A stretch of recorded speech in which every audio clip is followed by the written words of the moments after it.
everyone. I'm Gina Femia. I'm an affiliated artist with the Playwright Center and a former core writer. And my seminar was called Creating the Fictional You, Putting Autobiographical Stories on Stage. I wanted to teach this class because I love putting autobiographical stories on stage myself. And I found that I was able to do so through the form of solo writing, as well as writing plays in a more traditional play format with multiple actors acting out an autobiographical story.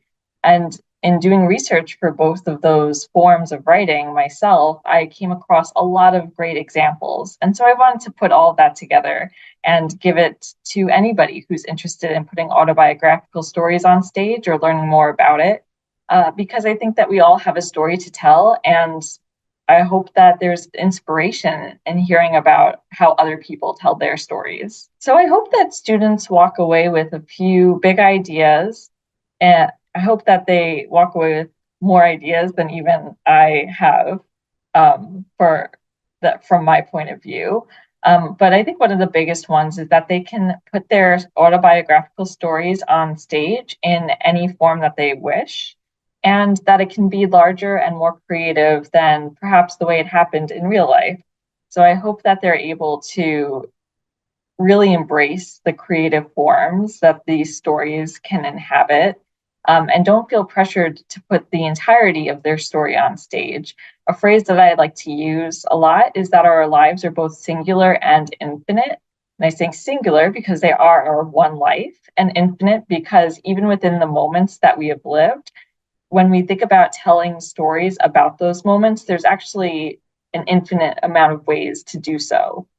So I hope that students are able to really figure out what story they want to tell so that they can figure out what stories to incorporate and feel empowered to bend the truth in a creative way.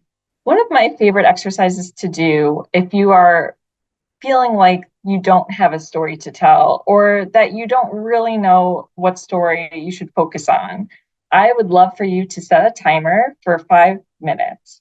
And whatever point you are in your day, I would like you to list every single thing that you did up until that point of the day. I think that you'll find that when you think about your day distilled in this way, you'll see that you've done a lot, which is why I say your life is infinite, and that even within the most mundane things, there's a story that you can tell and theatricalize.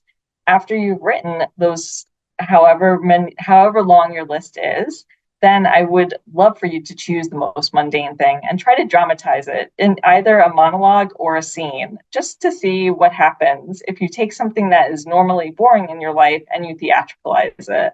I love doing this, again, because it really helps us see how large our lives are and how it isn't possible to put everything into a story.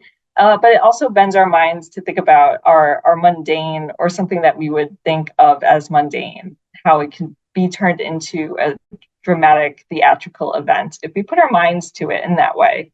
One of the biggest discoveries I made while teaching this class was just the fact that so many of our plays can come from such a personal place, but they aren't necessarily an autobiographical play. Autobiographical plays are really when the playwright dictates that they are coming from their own lived life.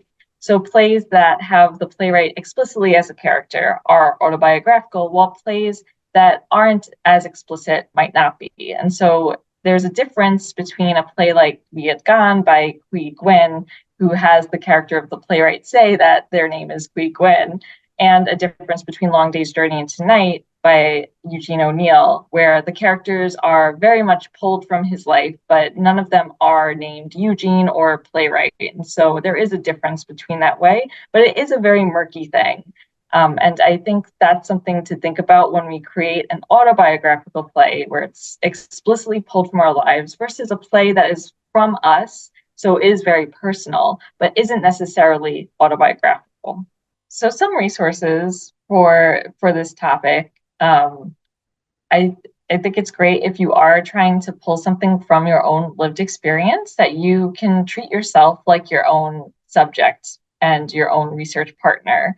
And so you can spend time with yourself thinking about what it is you want to tell, what stories it is you want to tell, and then you can ask other people that were involved their interpretations of the events or interview them if they are connected to your story. In terms of looking at plays, there are a lot of different playwrights and plays that I really love and admire. So if you're looking for solo artists who have written autobiographical work, some of the folks that I mentioned during the class that are available via video on Netflix or other streaming devices.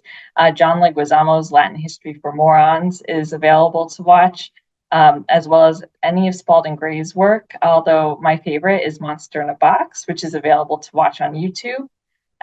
Dale Orlander Smith is one of my favorite solo artists, and though she usually does generally write non-autobiographical work, her autobiographical play Forever is one of my ultimate favorites.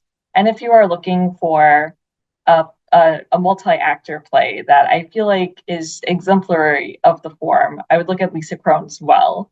There are also a lot of plays that you might find on New Play Exchange, which is an online database. You do have to pay for a subscription, but then you will have access to a lot of plays that aren't published. So I highly encourage you to check out that and use that as a resource as well. I think one of my favorite pieces in researching and thinking about these topics and looking for inspiration comes from Lisa Krone's Well. Again, that's a multi-actor play that tells a very autobiographical story. We begin with the character of Lisa giving a very long monologue about how the play is not about her relationship with her mother, although her mother is on stage with her during the entirety of that monologue and a lot throughout the play.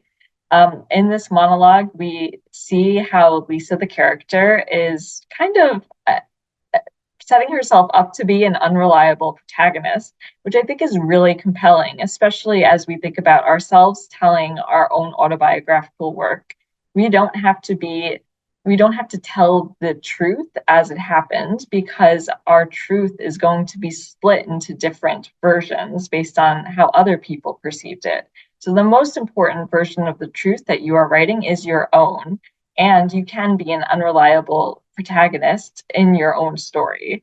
So I think that's something great that you could think about and play with when you're writing these stories. If you are interested in reading some of my work, a lot of it is available on New Play Exchange. My name is Gina Femia on there.